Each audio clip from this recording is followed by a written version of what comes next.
अस्सलाम वालेकुम। Welcome to my channel math physics intersection. I hope आप सब खैरियत से होंगे। आज की इस नई वीडियो में हम क्लास 8 की एक्सरसाइज 9A को ही कंटिन्यू करेंगे। एक्सरसाइज 9A बेस करती है volume and surface area of pyramids. Pyramids के बारे में हम काफ़ी डिटेल में जो कॉन्सेप्ट की वीडियो है वहाँ देख चुके हैं। पैरामिड की शेप क्या होती है, उसकी डेफिनेशन क्या है, उसकी जो बेसिक्स हैं, स्लांट हाइट, स्लांट एज, जो सारी हमने यहाँ यूज़ करनी है क्वेश्चंस के अंदर, वो हम वहाँ डिस्कस कर चुके हैं। वॉल्यूम का फॉर्मूला, सरफेस एरिया का फॉर्मूला, अगर तो वो देखते आ रहे हैं वो वीडियो, आपको वो कॉन्सेप्ट क्लियर है, फिर तो आपके लिए कंटिन्यू करना बहुत ज़्यादा ईजी है। अगर नहीं तो आई विल सजेस्ट कि पहले वो देख लें ताकि आपको आगे क्वेश्चन सॉल्व करने में कोई डिफिकल्टी ना हो। Question number 6, the volume of a square pyramid with a height of 12 metre is 100 metre cube. यानी दो बातें क्या दी गई हैं आपको कि कह रहा है एक स्क्वायर पैरामिड है। स्क्वायर पैरामिड का मतलब पहली बात ही क्या माइंड में आ जानी चाहिए कि जो पैरामिड है उसकी बेस क्या है, स्क्वायर। ठीक है, स्क्वायर इसलिए कहते हैं स्क्वायर पैरामिड। अब उस स्क्वायर पैरामिड की हाइट है 12 और उसका वॉल्यूम है 100 मीटर क्यूब। यानी हमें हाइट भी बता दी गई, वॉल्यूम भी। Find the length of its square base, वो जो उसकी बेस में स्क्वायर बनता है उसकी लेंथ कितनी है ये आपको फाइंड करना है। तो बहुत सिंपल, जब सोल्यूशन के अंदर आप आएंगे, देखें आपको जो वॉल्यूम का फॉर्मूला आपने पढ़ा किसी भी पैरामिड के लिए वो था 1/3 multiply by base area then multiply by height. ऐसा ही है। अब यहाँ पे आपको दो बातें गिवन है, वॉल्यूम गिवन है आपको जो कि है 100 मीटर क्यूब, आपको हाइट गिवन है जो कि है 12 मीटर, बेस एरिया। तो बेस में याद रखें स्क्वायर पैरामिड। स्क्वायर पैरामिड का मतलब क्या हुआ कि वो जो पैरामिड है उसकी बेस क्या बनेगी, उसकी बेस एक स्क्वायर बनेगी। अब स्क्वायर का फॉर्मूला क्या होता है, एरिया का। एरिया का फॉर्मूला होता है लेंथ का स्क्वायर, यानी लेंथ मल्टीप्लाई बाय लेंथ। अब हम यहाँ यूज़ क्या करेंगे ज़रा देखिएगा। वॉल्यूम की जगह हमने यूज़ कर लिया 100 metre cube is equal to 1/3 जो कि फॉर्मूला है, मल्टीप्लाई बेस एरिया की जगह मैं बी डॉट ए लिख रहा हूँ शॉर्ट फॉर्म में, और हाइट है हमारी 12 मीटर। यानी नेक्स्ट स्टेप सिंपली क्या हो जाएगा, कटिंग हो सकती है, 3 1 जार 3 4 जार 12। तो यहाँ पे आ गया कि राइट साइड पे जो लिखा हुआ है 100 metre cube is equal to base area multiply by 4, मतलब 4 मल्टीप्लाई बाय बेस एरिया ये लिखा हुआ है। अब आपको क्या फाइंड करना है, बेस एरिया आप सिंगल आउट करना चाह रहे हैं क्योंकि इसकी वैल्यू आपको पता नहीं है, फिर इसकी बेस पे आप लेंथ फाइंड करेंगे। तो जो साथ 4 यहाँ पे मल्टीप्लाई हो रहा है वहाँ के क्या हो जाएगा डिवाइड, तो 100 मीटर क्यूब डिवाइडेड बाय 4, और साथ याद रखें यहाँ मीटर भी है, ये जो हाइट का मीटर था, तो 4 metre is equal to base area. Cutting हो जाएगी, 4 25 जार, 4 2 जार 8, 2 कैरी आया 20, 4 5 जार 20, दैट मीन्स 25। और 1 मीटर जो है यहाँ 1 मीटर है, यहाँ 3 मीटर है मीटर क्यूब, तो 1 मीटर कैंसिल आउट हो जाएगा, तो पीछे क्या बचेगा मीटर स्क्वायर। वैसे भी आपको पता होना चाहिए कि किसी भी चीज़ का जब आप एरिया फाइंड करते हैं, स्क्वायर हो, रेक्टेंगल हो, ट्राइंगल हो, तो उस सब का जो एरिया होता है वो हमेशा स्क्वायर की फॉर्म में है। तो ये आ गया बेस एरिया। पर आपको क्या बेस एरिया फाइंड करना था, नहीं, आपको तो लेंथ फाइंड करनी। तो फिर हम क्या करेंगे, नेक्स्ट जितने भी स्टेप में आगे लिख रहा हूँ वहाँ पे कि 25 metre square is equal to base area. अब बेस क्या थी, स्क्वायर, तो स्क्वायर का फॉर्मूला क्या होता है बेस एरिया का, length multiply by length. That mean मैं नेक्स्ट स्टेप में लिख सकता हूँ 25 मीटर स्क्वायर, और यहाँ पे लिख सकता हूँ एल स्क्वायर, बिकॉज एरिया का फॉर्मूला ही यही है, लेंथ का स्क्वायर। लेकिन क्या आपको लेंथ का स्क्वायर फाइंड करना है, नहीं, आपको तो सिंपली जो है वो लेंथ फाइंड करनी है। तो आप कहेंगे taking square root on both sides, कि आप दोनों तरफ स्क्वायर रूट ले लें, इधर एल स्क्वायर पे भी इधर भी स्क्वायर रूट ले लें। तो यहाँ तो ये स्क्वायर जो है स्क्वायर रूट से कैंसिल हो जाएगा।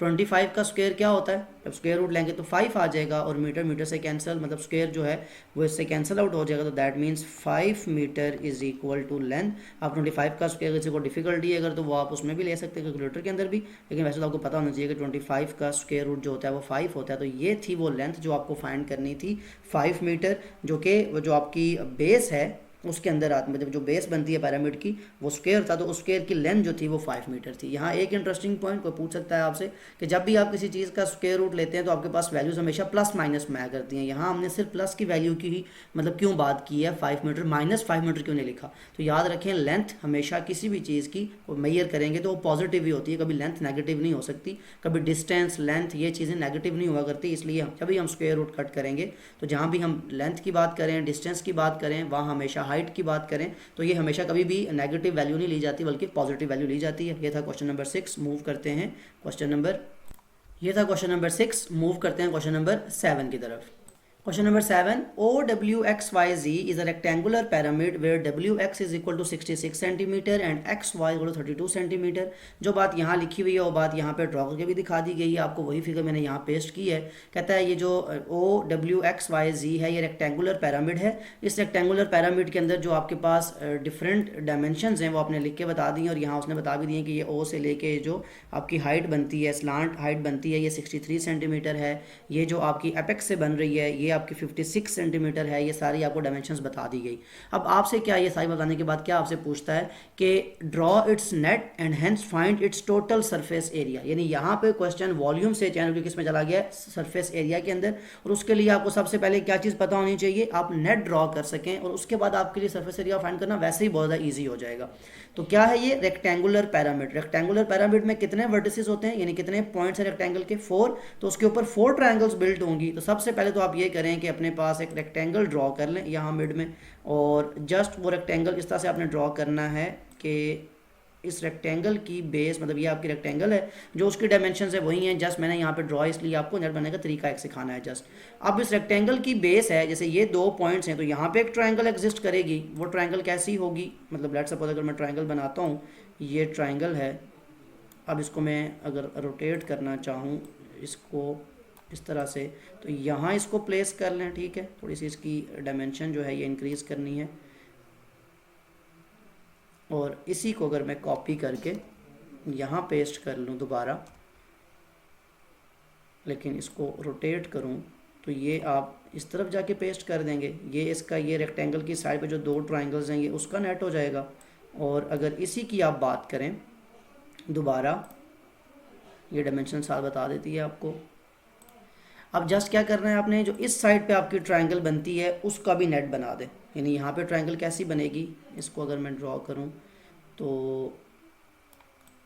ऑलमोस्ट कुछ ऐसी, और इसको अगेन ड्रॉ कर लेते हैं इस तरह से कि ये इसके ऊपर कम्प्लीटली फिक्स्ड आ जाए। और इसी ट्रायंगल को कॉपी कर लेते हैं हम दोबारा, और इसको रोटेट करके नीचे की तरफ पेस्ट कर लेते हैं।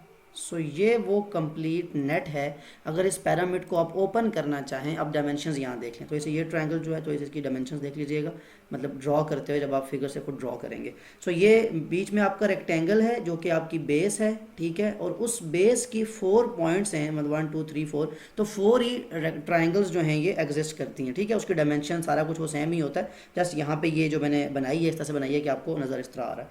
ओके, नेक्स्ट अब आपके पास क्या है, इस नेट को ड्रॉ करने के बाद टोटल सरफेस एरिया। तो क्या मैंने बताया था आपको कॉन्सेप्ट की वीडियो के अंदर कि सरफेस एरिया बेसिकली वो साइड्स होती हैं जिसको आप टच कर सकते हैं। तो आप अगर इस एक रेक्टेंगुलर पिरामिड को एक इमेजिन करेंगे, अगर आपके पास है, इसको आप 4 साइड जिसकी ट्रायंगल्स बनती हैं इनको भी टच कर सकते हैं। और जो इसकी बेस बनेगी रेक्टेंगल, अगर इसको आप अपने हैंड पे प्लेस करें, वहाँ भी मैंने ये एग्जांपल दी थी। तो आप क्या करेंगे, जैसे पेपर वेट होता है, बड़ी अच्छी एग्जांपल है। पेपर वेट देखा होगा आपने, रेक्टेंगुलर पेपर वेट भी होता है, ट्रायंगुलर भी होता है। तो उसको अगर अपने हैंड पे आप प्लेस करें तो आप उसको बड़ा इजीली उसकी जो साइड्स ट्रायंगल की बनती है वो भी आप उसको फेस कर, मतलब फील कर सकते हैं, उसकी सरफेस बनती है वो। और जो उसकी बेस है, जो ट्रायंगल है या रेक्टेंगल, उसको भी आप फील कर सकते हैं। तो टोटल सरफेस एरिया इन सारे नेट्स का जितना भी अभी बनाया था आपने, इन सब का जब सम करेंगे तो हमारे पास आ जाएगा टोटल सरफेस एरिया।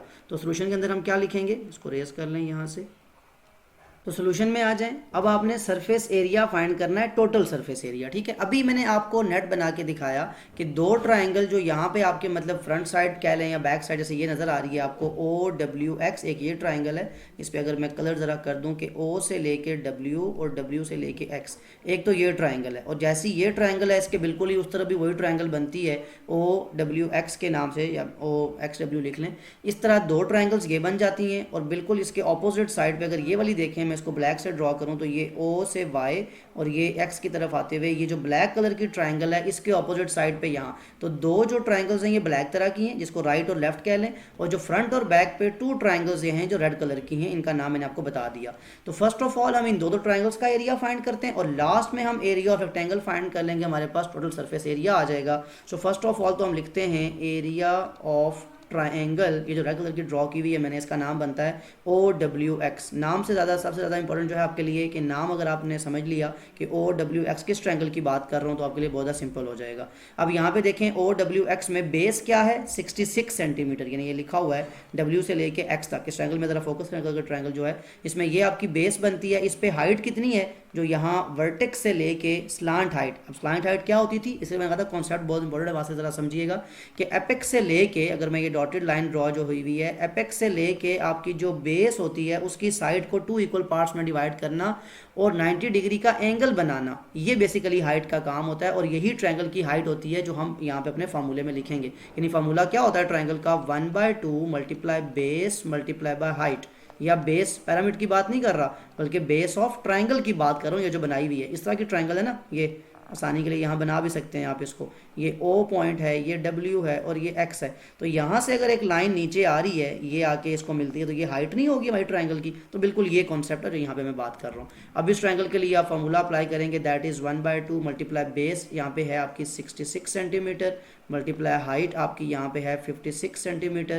कैलकुलेशंस हैं, सिंपली कैलकुलेट कर लें कैलकुलेटर पे, आपके पास वैल्यूज़ आ जाएंगी। दैट इज़ 66 मल्टीप्लाई 56, जो आंसर आया इसको डिवाइड बाय 2 करें तो 1848 सेंटीमीटर स्क्वायर। और ये एक ट्रायंगल का एरिया आया है। अब एक ट्रायंगल तो ये बताया था ना मैंने कि OWX इसके ऑपोजिट साइड जब अपने नेट ड्रॉ किया था, तो एरिया ऑफ 2 ट्रायंगल जब करेंगे तो हमारे पास आ जाएगा, this is 1848 centimetre square multiplied by 2। यहीं से इसको मल्टीप्लाई बाय 2 कर लें तो आपके पास आ जाएगा 3696, इसको लिख लें अगेन, 3696 सेंटीमीटर स्क्वायर। या मैं यहाँ मेंशन कर देता हूँ कि आपके पास जो ट्रायंगल रेड कलर की है इसका आपका 2 ट्रायंगल का एरिया आ गया।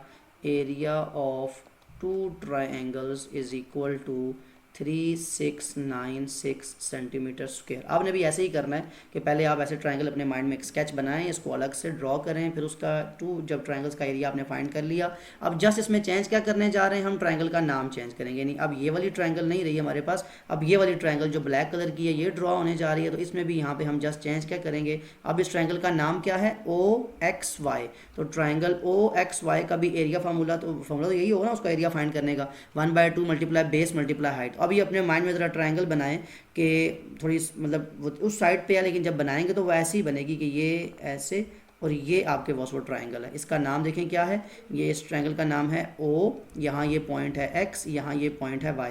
XY जो कि आपकी बेस बनती है ये है 32 सेंटीमीटर, और O से जो लाइन आके जिसको हम स्लांट हाइट बोलते हैं, जो आके इसको 2 इक्वल पार्ट्स में डिवाइड कर 90 डिग्री का एंगल बना रही है, ये ज़रूरी है पता होना। ये पता होगा तो आप यहाँ बेस और हाइट की बात कर सकते हैं। ये लाइन कहा जा रहा है 63 सेंटीमीटर है, यहाँ पे साइड पे लिखा हुआ है। तो दैट मीन अगर अब मैं इस ट्रायंगल के फार्मूले में पुट करूँ तो ये हो जाएगा 1/2 मल्टीप्लाई बेस, यहाँ पे हो जाएगी 32 सेंटीमीटर, मल्टीप्लाई हाइट हो जाएगी 63 सेंटीमीटर। अगेन सारी कैलकुलेशंस हैं, कैलकुलेटर आपको अलाउड है कैलकुलेट कर लें कि 32 को मल्टीप्लाई करें 63 से, जो आंसर आए इसको डिवाइड कर दें 2 से, तो दैट इज़ 1008 और सेंटीमीटर स्क्वायर। ये किसका एरिया आया, एक ट्रायंगल का जो ब्लैक कलर की है। तो इसी को जब 1008 को सेंटीमीटर स्क्वायर को मल्टीप्लाई बाय 2 करेंगे तो क्या आंसर आएगा, यहीं से इसको मल्टीप्लाई बाय 2 करें। क्यों कर रहा हूँ वो तो आप समझ चुके होंगे अब तक कि हमारे पास 2 ट्रायंगल्स, ये ब्लैक कलर की थी और 2 रेड कलर की। तो ये भी अपने पास नोट डाउन कर लें कि ये जो आपके पास एरिया ऑफ ये ट्रायंगल है, यहाँ पे लिख लें एरिया ऑफ 2 ट्रायंगल्स जो ब्लैक कलर की हैं, ये कितना आ जाएगा 2016 और साथ में सेंटीमीटर स्क्वायर। अब जब आपके पास ये सारी इन्फॉर्मेशन आ चुकी, अब आप जस्ट क्या करें, इस सब को रेस कर लें, क्योंकि अब आप फाइंड करने जा रहे हैं टोटल सरफेस एरिया। और वो क्या होता है देखें, total surface area is equal to base क्या बनती है, जिसकी अभी तक हमने बात ही नहीं की, जो आपने मैंने बताया था कि आप जब उसको हैंड पे प्लेस करेंगे तो आप उसको फील कर सकते हैं, वो है रेक्टेंगल। तो उसको लिखें एरिया ऑफ रेक्टेंगल प्लस ये जो 2 रेक्टेंगल्स हैं वो तो आप सॉल्व कर चुके, तो सिंपली उसकी वैल्यू लिख लें 3696 सेंटीमीटर स्क्वायर प्लस ये जो ब्लैक कलर की 2 ट्रायंगल्स आपने सॉल्व कर लिए हैं ये भी लिख लें 216 centimetre square. Area of rectangle का फार्मूला क्या होता है, length multiply by breadth, plus इन दोनों को ऐड कर लें, आपके पास कैलकुलेटर यहाँ प्लेस करें और क्या वैल्यू है 3696 प्लस 2016, ये वैल्यू आ जाएगी आपके पास 5712 सेंटीमीटर स्क्वायर। और लेंथ और ब्रेड्थ क्या है रेक्टेंगल की, लिखी हुई है ऊपर 66 सेंटीमीटर और 32, ये लिखा हुआ है 66 और 32, यानी जो उन ट्रायंगल की बेस बनती थी वो इसके लिए लेंथ और ब्रेड्थ है। तो सिंपली यहाँ पे लिख लें 66 सेंटीमीटर लेंथ है, मल्टीप्लाई ब्रेड्थ कितनी है, ये लिखा हुआ है 32 सेंटीमीटर। इसमें प्लस करना है आपको ये 5712 सेंटीमीटर स्क्वायर जो आप सॉल्व कर चुके हैं। पहले मल्टीप्लिकेशन है तो आप मल्टीप्लाई करेंगे 66 मल्टीप्लाई बाय 32, जो आंसर आएगा इसमें ऐड कर लेंगे जो ऑलरेडी आप कैलकुलेट कर चुके हैं 4 ट्रायंगल्स जो बनती थी उन सब का एरिया। तो टोटल सरफेस एरिया आ जाएगा आपके पास, total surface area of pyramid, जो रेक्टेंगुलर पैरामिड बनती है वो क्या आएगा 7824 सेंटीमीटर स्क्वायर। और यही आपका एक्चुअल आंसर था जो आपसे पूछा गया था। अगेन देख लें, अब यहाँ क्वेश्चन बहुत इंटरेस्टिंग है। यानी शुरू में आपको क्वेश्चन के बारे में बेसिक्स बताई गई, रेक्टेंगुलर पैरामिड, उसका नेट बनवाया गया। वहाँ आपने देखा कि जो 4 ट्रायंगल्स बनती हैं, 2 ट्रायंगल का पेयर है, यानी 2 ट्रायंगल्स एक तरह की हैं, 2 ट्रायंगल्स एक तरह की हैं, इसलिए आपने दोनों का अलग अलग एरिया फाइंड किया। यही मैंने कॉन्सेप्ट में बार बार कहा था कि टोटल सरफेस एरिया का फार्मूला कोई फिक्स नहीं हो सकता। हमने सिर्फ लिखा था कि area of all the faces. अब वो फेसेस अगर एक जैसी हो जाएं तो उनको 4 से मल्टीप्लाई कर लेंगे, ना हूँ ट्रायंगल हूँ पेंटागोनल हूँ, वो हमने वहीं बात की थी कि ये हर एक जो पैरामिड होगी उसके साथ ये फार्मूला चेंज होता रहेगा। तो यहाँ क्वेश्चन नंबर 7 काफ़ी डिटेल में आपने समझा। आई होप इस क्वेश्चन के बाद आपको सरफेस एरिया फाइंड करने में कभी डिफिकल्टी नहीं आएगी। मूव करते हैं क्वेश्चन नंबर 8 की तरफ। Question number 8, a glass paper weight is in the shape of a solid pyramid. मैं बार बार ये बात करता रहा पहले भी कि ग्लास जो पेपर होता है ग्लास में जो आप पेस्ट करते हैं, वो आपके पास सबसे अच्छी एग्जांपल है। आप उसको प्लेस भी कर सकते हैं, इमेजिन भी कर सकते हैं, अगर आपके पास है तो आप उसको देख भी सकते हैं कि उसकी सरफेस क्या होती है। तो कहता है ग्लास पेपर वेट है आपके पास, वो है सॉलिड पैरामिड और वो किस शेप के अंदर है, स्क्वायर, मतलब स्क्वायर पैरामिड बनता है। स्क्वायर उसकी बेस है और उसकी लेंथ है 6 सेंटीमीटर और उसकी हाइट है 7 सेंटीमीटर। अब यहाँ बड़ा इंपॉर्टेंट है, बात को समझना पहले कि ये जो हाइट दी हुई है ये पैरामिड की हाइट है और ये जो लेंथ दी हुई है ये उस स्क्वायर बेस की लेंथ है। यानी हमें बेस एरिया नहीं दिया बल्कि वो जो स्क्वायर बनता है उसकी एक साइड की लेंथ दे दी गई है। मैं यहाँ ड्रॉ कर देता हूँ, ये आपके पास इमेजिनेशन में है खुद से, क्योंकि कोई फिगर तो दी नहीं है। तो ये जो स्क्वायर है जिसकी बेस पे वो पैरामिड बना हुआ है, इसकी एक साइड की लेंथ जो है वो कहता है 6 सेंटीमीटर है। और फिर कहता है जब ये जाके जहाँ एपेक्स बनेगा उस एपेक्स से लेके अगर ये डिस्टेंस फाइंड करें तो ये जो हाइट बनती है, यानी यहाँ पे वो ट्रायंगल बनती है ना, इस हाइट की बात करता है कि ये 7 सेंटीमीटर। तो यहाँ ये बड़ा ज़रूरी है समझना कि हमें इन्फॉर्मेशन दी क्या हुई है जिसके बेस पे हमसे बात पूछ रहा है। अब अगली बात, given that the density of the glass is 3.1 ग्राम पर सेंटीमीटर क्यूब। डेंसिटी अगेन आपके पास एक नया कॉन्सेप्ट है, आपने इसे शायद पहले ना देखा हो, साइंस में आपने पढ़ा होगा डेंसिटी के बारे में, मैथ्स के बारे में। मैथ्स में शायद आप कई दफ़ा क्वेश्चन में इसको इन्वॉल्व करने जा रहे हैं। तो कहता है अगर मैं आपको बताऊं कि ग्लास की डेंसिटी 3.1 ग्राम पर सेंटीमीटर क्यूब है, ये ग्राम डेंसिटी का यूनिट है, ग्रामिक पर सेंटीमीटर क्यूब, ये केजी में भी होता है, जिसमें भी आप इसको यूनिट में कन्वर्जन इसमें होती रहती है। अगर डेंसिटी आपको बताई जा रही है, फाइंड करें कि मास क्या होगा ऐसे 4 आइडेंटिकल पेपर वेट्स का। सबसे पहले याद रखें कि डेंसिटी क्या होती है। डेंसिटी किसी भी चीज़ की मास पर यूनिट वॉल्यूम, यानी डेंसिटी को हम कैपिटल डी से रिप्रेजेंट करते हैं, मास को स्मॉल एम से और वॉल्यूम को कैपिटल वी से। तो डेंसिटी का फॉर्मूला है मास बाय वॉल्यूम, ये आप याद रखें। अब अगर आपको डेंसिटी दी जा रही है, वॉल्यूम आपको नहीं पता और मैथ आपको नहीं पता, लेकिन आपसे पूछा मैथ्स के बारे में क्या है, तो एक फॉर्मूले में एक ही चीज़ अननोन हो सकती है। अगर मैथ्स हमारा अननोन है दैट मीन वॉल्यूम हमें नाउन करना पड़ेगा, वॉल्यूम के बारे में हमें इन्फॉर्मेशन फाइंड करनी पड़ेगी। तो अपने क्वेश्चन के अंदर आते हैं जो हमने पहले फाइंड किया हुआ है कि volume of paper weight, paper weight की बात हो रही है, तो वॉल्यूम ऑफ पेपर वेट कैसे फाइंड होगा कि इसका फॉर्मूला होता है 1/3 multiply by base area multiply by height. अब आपके पास ये फार्मूला तो हो गया। अब volume is equal to 1/3 multiply base area, base क्या बनती है स्क्वायर, तो स्क्वायर का फार्मूला क्या होता है एरिया का, लेंथ का स्क्वायर मल्टीप्लाई हाइट कितनी है 7 सेंटीमीटर। अब लेंथ यहाँ पे आपको कितनी दी हुई है 6, तो आप लिख लेंगे 1/3 मल्टीप्लाई एल का स्क्वायर मतलब 6 का स्क्वायर कितना हो जाएगा 36 centimetre square multiply by 7 centimetre. Cutting हो सकती है, सिंपल कैलकुलेशन है 3 1 3 2 तो 12 सेंटीमीटर स्क्वायर मल्टीप्लाई बाय 7, तो volume is equal to 12 centimetre square multiply by 7 centimetre, volume is equal to 12 7 84 centimetre cube. मतलब हमें वॉल्यूम मिल गया, एक पेपर वेट जो है उसका वॉल्यूम कितना है 484 सेंटीमीटर क्यूब।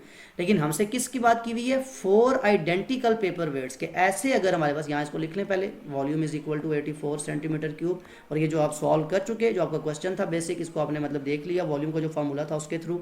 अब आपसे कहा जा रहा है अगर 4 ऐसे आइडेंटिकल पेपर वेट्स हों तो बताएं उसका मैस क्या होगा। तो हम क्या लिखेंगे सोल्यूशन के अंदर कि मैस ऑफ 4 आइडेंटिकल, आइडेंटिकल मतलब एक जैसे, बिल्कुल ऐसे ही, 4 आइडेंटिकल पेपर वेट्स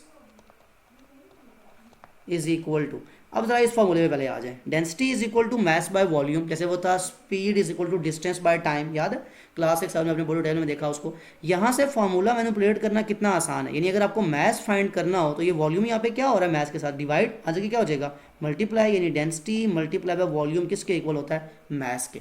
तो एक ही फॉर्मूला के अंदर से हम अपने ऑन पे, जब हमें अननोन चाहिए होता है तो हम उसको चेंज कर सकते हैं। तो यहाँ मैंने लिखा mass of 4 identical paper weights, तो मैस कैसे फाइंड होगा, डेंसिटी और वॉल्यूम को मल्टीप्लाई करने से, डेंसिटी मल्टीप्लाई बाय वॉल्यूम। तो देखें मैस जो होगा वो आएगा, जिसको हम स्मॉल m से रिप्रेजेंट करते हैं। डेंसिटी क्या थी बताई हुई है 3.1, ठीक है, ग्राम पर सेंटीमीटर क्यूब, यूनिट भी लिख लेते हैं उसका, मल्टीप्लाई बाय वॉल्यूम। अब वॉल्यूम क्या यहाँ पे 84 लिखना है, नहीं, कितने मैस है हमारे पास, कितने मतलब पेपर वेट्स हैं 4, तो इसको 4 से मल्टीप्लाई करना पड़ेगा हमें, 4 मल्टीप्लाई बाय वॉल्यूम कितना है 84 सेंटीमीटर क्यूब। अब ये सेंटीमीटर क्यूब से ऑटोमेटिकली कैंसिल हो जाएगा, बिकॉज ये डिवीजन के अंदर है और यहाँ मल्टीप्लिकेशन के अंदर है। तो आपका मैथ्स हमेशा किस में रहेगा, ग्राम के अंदर, और यही आपको फाइंड भी करना था। अब जो कैलकुलेशन रह गई हैं वो कैलकुलेटर से आप सॉल्व कर सकते हैं, यानी 3.1 मल्टीप्लाई बाय 4 मल्टीप्लाई बाय 84, इसमें कोई मल्टीप्लिकेशन आप पहले करें बाद में करें कोई डिफरेंस नहीं आता उससे। तो मैथ्स जो कि आपसे पूछा गया था ऑफ 4 आइडेंटिकल पेपर वेट्स वो आया 1041.6, और किस में आया यूनिट, ग्राम के अंदर, और यही आपसे आंसर था। क्वेश्चन नंबर 8, अगेन एक नया कॉन्सेप्ट, नई चीज़ सीखी आपने डेंसिटी के बारे में, मैथ्स के बारे में, वॉल्यूम के बारे में। सो यही चीज़ आपको याद रखनी है, बिकॉज ये आगे आने वाले क्वेश्चन के अंदर भी कंटिन्यू होगी। मूव करते हैं क्वेश्चन नंबर 9 की तरफ। Question number 9, a solid pentagonal pyramid. अब यहाँ पैरामिड चेंज हो गया, कौन सा पैरामिड है, पेंटागोनल, यानी उसकी बेस जो है उसमें कितनी साइड्स हैं, 5 साइड्स हैं, हैज़ अ मैस ऑफ 500 ग्राम। यानी यहाँ आपको जो इन्फॉर्मेशन गिवन है, फर्स्ट ऑफ ऑल जब सोल्यूशन के अंदर आप आएंगे आपको यहाँ से डाटा कलेक्ट करना है कि मैस आपको गिवन है दैट इज़ 500 ग्राम। देन आगे, it is made of a material with a density of 6 ग्राम पर सेंटीमीटर क्यूब। अब ये वहाँ ग्लास की बात हुई, क्वेश्चन नंबर 8 में आप कह रहे हो जो जिस मटेरियल में भी वो बना हुआ है, उस मटेरियल का नाम नहीं बताया उसने, उसकी डेंसिटी जो है यानी कैपिटल डी जो है ये है 6 ग्राम पर सेंटीमीटर क्यूब। दूसरा डाटा आ गया, given that the base area of the pyramid, यानी बेस एरिया B.A किसका, पेंटागन का। मैंने कहा था ना, जो आपको जिस फार्मूले को आपने नहीं पढ़ा वो खुद ही आपको उसकी वैल्यू दे देगा। फार्मूला आपको जब नहीं आता होगा पेंटागन का फाइंड करना तो आपको उसकी इन्फॉर्मेशन पता होगी। तो बेस एरिया है 30 सेंटीमीटर स्क्वायर। ये सब कुछ आपको देने के बाद अब आपसे वो हाइट फाइंड करना चाहता है उस पेंटागोनल पिरामिड की। तो देखें, अब सबसे पहले तो आपको डेंसिटी और मैस दिया हुआ है। क्यों दिया हुआ है, बिकॉज अभी आपने फार्मूला पढ़ा था कि वॉल्यूम जो है वो रिलेट करता है मैस और डेंसिटी के साथ। क्या फार्मूला था कि density is equal to mass by volume. अब अगर वॉल्यूम फाइंड करना हो तो क्या करेंगे, इसको वहाँ ले जाएंगे, डेंसिटी यहाँ पे आ जाएगी, यानी इंटरचेंज कर लेंगे, ये यहाँ पे और ये यहाँ पे, इनको चेंज करना मैथमेटिक्स में बड़ा इजी है, आप इसको पूरा सॉल्व भी कर सकते हैं। तो सिंपली आप लिख लेंगे volume is equal to mass by density. अब आप इस फॉर्मूले के मुताबिक क्वेश्चन अपना सॉल्व करें। अब आप वॉल्यूम फाइंड कर सकते हैं इस फॉर्मूले के अकॉर्डिंग कि मैस क्या है 500 ग्राम डिवाइडेड बाय डेंसिटी क्या है 6 ग्राम पर सेंटीमीटर क्यूब।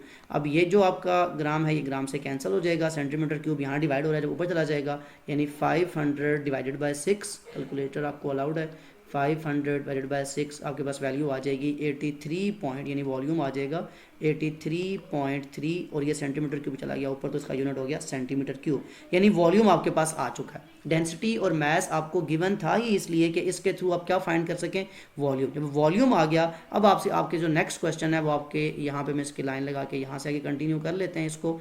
अब इस वॉल्यूम के थ्रू आपको क्या फाइंड करना है, वॉल्यूम के थ्रू आपको फाइंड करना है हाइट। तो volume is equal to 1/3 multiply base area multiply by height. Volume आपने फाइंड किया 83.3 centimetre cube is equal to 1/3, जो कि फार्मूला है। बेस एरिया आपको गिवन था क्वेश्चन के अंदर 30 centimetre square multiply by height, जो कि आपके लिए क्या है, अननोन। इसको यहाँ पे लिख लें। कटिंग हो सकती है, 3 1s are 3 10s are 30, that means यहाँ पे आ गया 83.3 centimetre cube multiply by 10h से मल्टीप्लाई हुआ, सॉरी यहाँ पे मल्टीप्लाई नहीं, इक्वल का साइन आता है, इक्वल टू 10h से मल्टीप्लाई हुआ तो 10 centimetre square multiply bye h आपने फाइंड करना है। ये 10 जो यहाँ पे डिवाइड हो रहा है, मल्टीप्लाई हो रहा है, बाकी क्या हो जाएगा, डिवाइड। तो एक ही स्टेप में आप डायरेक्ट जो है ये 83.3 को डिवाइड कर लें 10 के साथ, तो आंसर आ जाएगा 8.33 और ये सेंटीमीटर स्क्वायर क्यूब है, ये सेंटीमीटर स्क्वायर है। इससे पहले आप क्वेश्चन सॉल्व कर चुके हैं, कटिंग हो जाती है तो सिंपली 8.33 सेंटीमीटर जो है ये आपकी हाइट आ जाएगी, और यही आपसे अननाउन भी था जो कि पूछा गया था। बहुत ज़्यादा सिंपल है, जस्ट अगर आपको वो डेंसिटी, मास और वॉल्यूम का आपस में रिलेशन जो है ये पता हो, उसके थ्रू आप वॉल्यूम फाइंड करके वॉल्यूम को जो फार्मूला है तो आप पहले भी लगा चुके हैं, हमने पहले भी हाइट फाइंड की है, कोई नई चीज़ नहीं थी। तो ये था क्वेश्चन नंबर 9। मूव करते हैं क्वेश्चन नंबर 10 की तरफ। Question number 10, VABCD is a pyramid with a rectangular base of sides 15 centimetre bye 9 centimetre. कहता है आपके सामने जो फिगर ड्रॉ हुई है VABCD, ये एक रेक्टेंगुलर पैरामिड है, यानी इसकी जो बेस है ये रेक्टेंगल है, ये बता भी दिया, नज़र भी आ रहा था हमें फिगर के अंदर। फिर कहता है कि हमारे पास जो रेक्टेंगल है उसकी साइड्स 15 सेंटीमीटर बाय 9 सेंटीमीटर, यानी 15 सेंटीमीटर को हम लेंथ कह सकते हैं और इसको अपनी ब्रेड्थ कह सकते हैं जो हमारे पास है 9 सेंटीमीटर।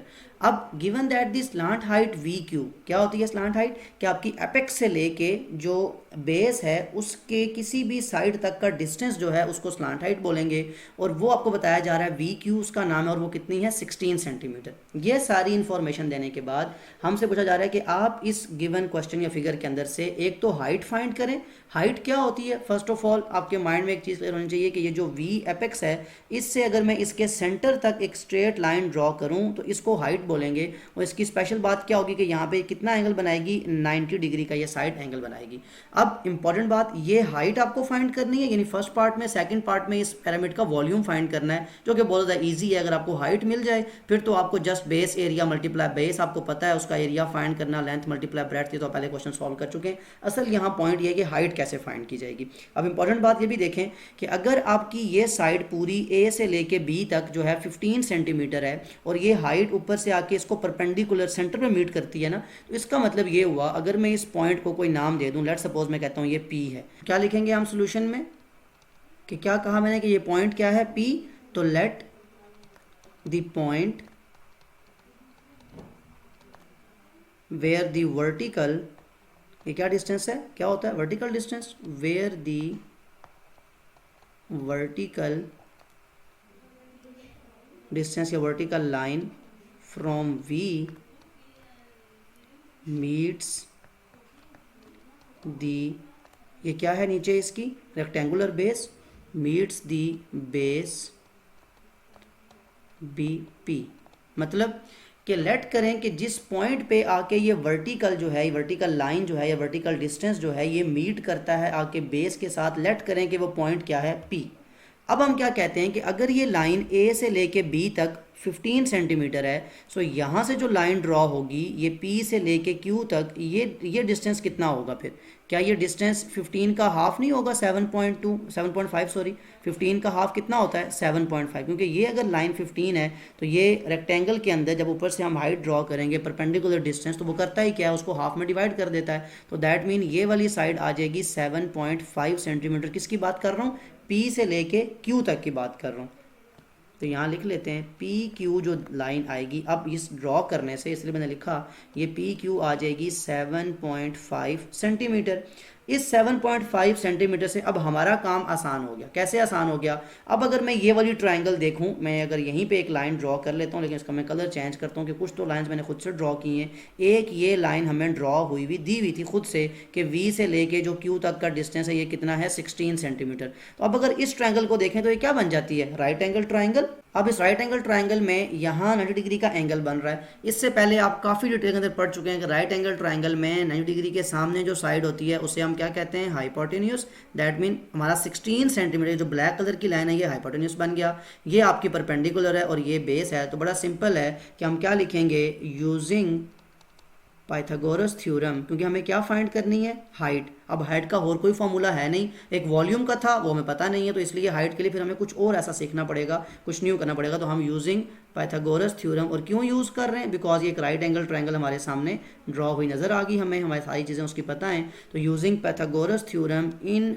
ट्रायंगल, ट्रायंगल का नाम क्या बनेगा, V P Q, V P Q, Q 90 degree का एंगल बनता है। अब पाइथागोरस थ्योरम कहता है कि हाइपोटेन्यूज जो होती है उसका स्क्वायर इक्वल होता है परपेंडिकुलर के स्क्वायर प्लस बेस के स्क्वायर के। ये बात आप पहले देख चुके हैं, इससे पहले आपने बहुत से क्वेश्चन इसके इस बेस पे सॉल्व किए। अब यहाँ हाइपोटेन्यूज की वैल्यू क्या है, 16 सेंटीमीटर का स्क्वायर इक्वल टू परपेंडिकुलर यहाँ पे हाइट है जो कि आपको नहीं पता, इसका स्क्वायर कर लें, प्लस बेस आपकी यहाँ 7.5 सेंटीमीटर का स्क्वायर है।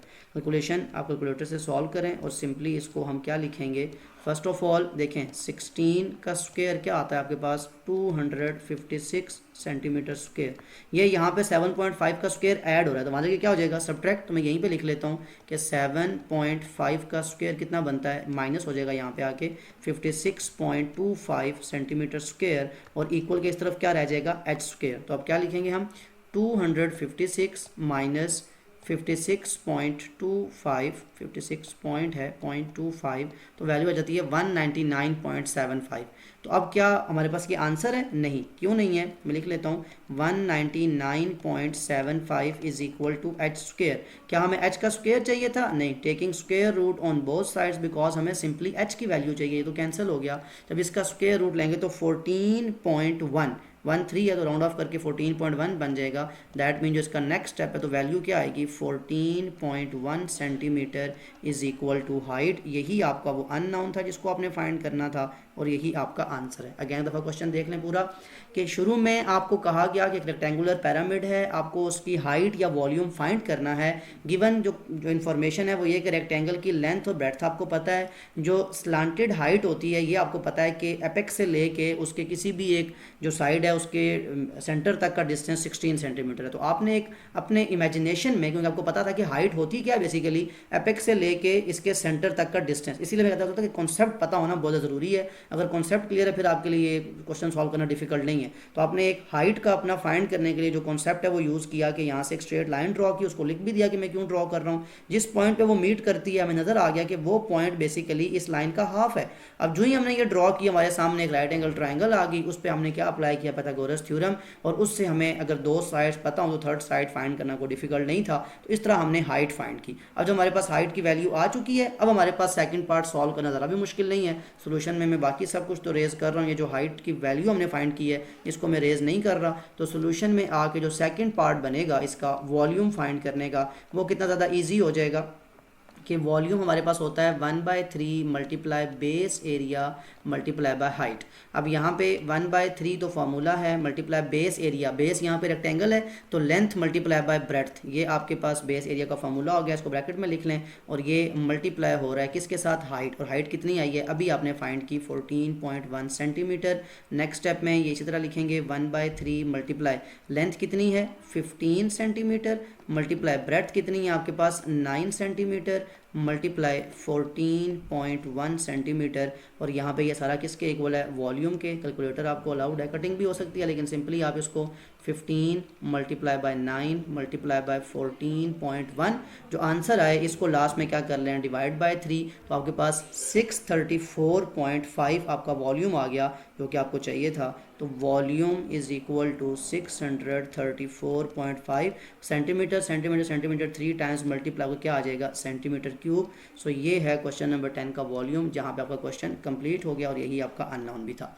अब क्वेश्चन नंबर 10 तक काफ़ी डिटेल वीडियो है, ये भी यहाँ भी मैंने काफ़ी ज़्यादा कॉन्सेप्ट समझाने की ट्राई की है कि आपको कोई ऐसा क्वेश्चन ऐसा ना रहे कि कभी आपके सामने एक अनसीन क्वेश्चन अगर आ जाए तो उसको सॉल्व करना आपके लिए डिफिकल्ट हो। जैसे यहाँ पे था स्पेशली क्वेश्चन नंबर 10 के अंदर कि आपको इमेजनरी खुद से लाइन ड्रॉ करनी थी, आपको बनाना था कि हाइट होती क्या है। अब इस सब के लिए कॉन्सेप्ट क्लियर होना बहुत ज़रूरी है। मैं बार बार एक कॉन्सेप्ट की बात कर रहा हूँ, हमेशा फोकस उसी पर रहता है कि अगर वो पता हो तो आप किसी भी क्वेश्चन से बड़ा ईजिली निकल सकते हैं, क्योंकि आप जब ड्रॉ करेंगे तो ऑटोमेटिकली आपको आपके माइंड में एक नया स्केच बन जाएगा। जैसे ये आपके राइट एंगल ट्रायंगल सामने ड्रॉ हुई हुई है, अब आपको ये देखने के बाद आपके लिए मुश्किल नहीं था पाइथागोरस थ्योरम अप्लाई करना, लेकिन उससे पहले अगर आपको कॉन्सेप्ट ना पता होता फिर आपके लिए बहुत ज़्यादा मुश्किल था। तो यहाँ मैं वीडियो को स्टॉप कर रहा हूँ, एक्सरसाइज यहाँ पे कंप्लीट हो गई। कोई ऐसी बात जो आपको समझ ना आई हो, कोई ऐसा क्वेश्चन आप जो पूछना हो जो डिफिकल्ट लगा हो, कमेंट में ज़रूर मेंशन कर सकते हैं। Other than that take care of yourself. अल्लाह हाफिज़।